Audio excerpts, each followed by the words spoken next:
submit today yung result ng kanilang consultation. May trend naman sa mga result. 1990 ang gumawa itong computation ito.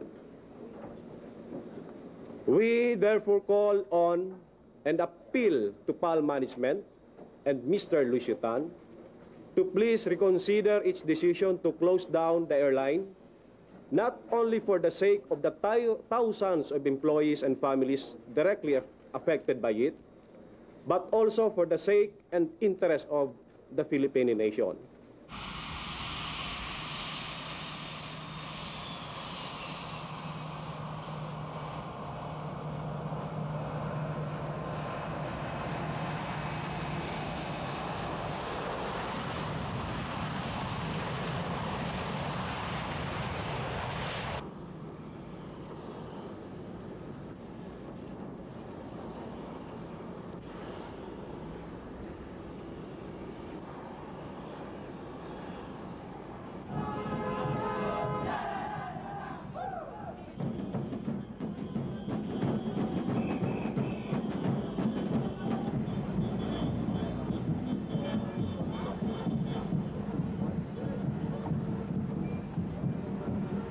Beliefs and values and in consideration of the ng isa sa mga servants dahil Praise ye servants of the Lord, praise the name of the Lord, blessed be the name of the Lord both now and forever.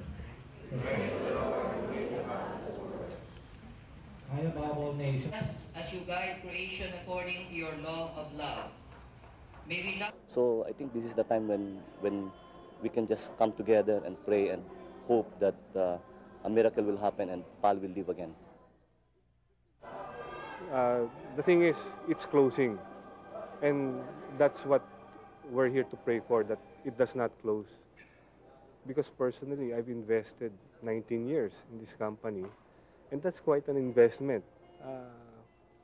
Maybe some can say that